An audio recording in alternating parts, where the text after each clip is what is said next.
भरोसा, विश्वास जैसी बातें अक्सर की जाती हैं, लेकिन ये सोचने की ज़रूरत है कि ये भरोसा या विश्वास दोनों पक्षों को समान रूप से निभाने की जिम्मेदारी होती है।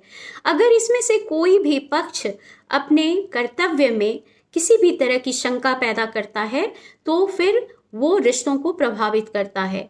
इसी से संबंधित एक प्रसंग महाभारत में वर्णित है, जिसमें दुर्योधन की पत्नी भानुमति और कर्ण में बहुत अच्छी दोस्ती बताई गई है। ये अक्सर दुर्योधन की अनुपस्थिति में आपस में बैठकर शतरंज खेला करते थे। एक दिन दुर्योधन महल में नहीं थे और वो पहले की तरह ही आपस में बैठकर शतरंज खेल रहे थे।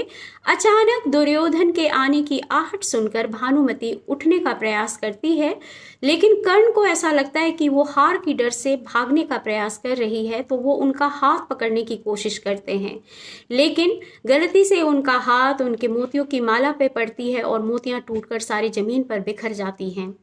उसी समय दुर्योधन कमरे में आते हैं। वो दोनों अचंभित उस कमरे में खड़े थे, लेकिन दुर्योधन एक सेकंड के बाद अपनी पत्नी को आवाज देकर कहते हैं कि क्या मोतियों में समेटने का काम मैं आपके साथ करूं या आप समेट लेंगी। और वो उसी तरीके से कर्ण से बैठकर राजनीतिक बातचीत करने लगते हैं।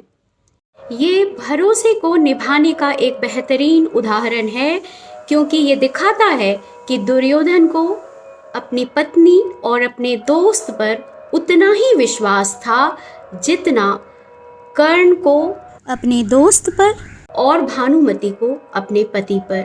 और इस तरह से किसी भी विपरीत परिस्थिति के आने के बावजूद अगर आपसी रिश्तों में शंका की गुंजाइश ना हो और भरोसा उसी तरह कायम रहे, तो फिर उस रिश्ते में किसी तरह की भी दरार नहीं आती है।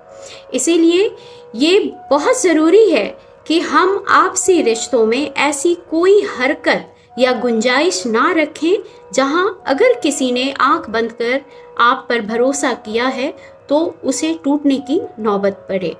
उम्मीद करती हूँ कि आप अपने जीवन में प्रसन्न रहें, संपन्न रहें। ईश्वर की कृपा आप सबों पर बनी रहे। जय श्री कृष्णा।